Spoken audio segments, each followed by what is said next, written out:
everyone, friends! In this video, we'll figure out how to register with the WinproFX broker using our mobile phone. Just follow all my steps. We'll do everything step by step, slowly and carefully. Let's get started. To do this, you need to click the link below this video. The link will take you to the broker's main page.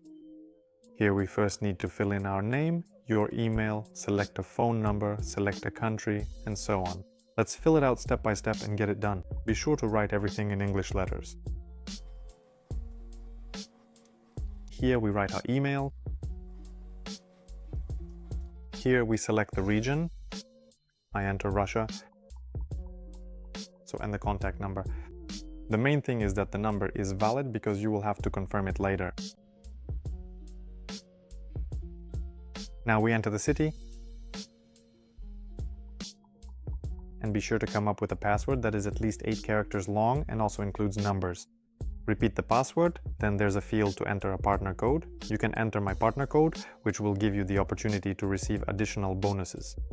Check the box here and click Create Account, then solve the math problem and click the green rectangle. Next, we are automatically redirected to the broker's dashboard. And first of all, we need to verify the work email address that we provided during registration.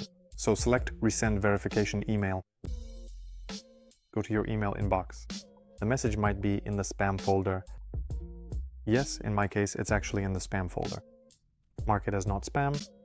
Go to your inbox and locate and click on the verification email. Click on it, go to Dashboard. Now enter your login and password. Next, the broker will immediately prompt you to complete full verification, so select Complete Verification. This step is mandatory so that we can open a trading account and start trading. Click on Start Verification, then choose Continue on with device, meaning you continue on this device and proceed step by step. The first thing required is to take a photo of your passport, or you can upload it from your media library. Upload from File, or use the blue rectangle at the top.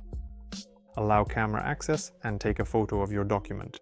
So we'll use a passport and take a photo of it. The main thing is to make sure the photo quality is good. Let's repeat that one more time. Great. Select it. Use with photo, confirm, and upload. Next, we need to take a photo of the backside of our passport. So again, choose Upload. Confirm, and this is the final step of verification. You need to do this through the links, so scroll down, tap this blue rectangle, and allow camera access. Next, we confirm that we're ready to submit these photos for verification. By the way, guys, I wasn't able to pass verification at first because it's not always necessary to photograph the backside of the passport. Where your registration is indicated, it's usually enough to upload your driver's license and your verification will be fully completed. That's it. Verification is in progress. We just need to wait for a while. Usually this takes up to a day, and then we'll continue. I'll show you how to open a trading account in the next video.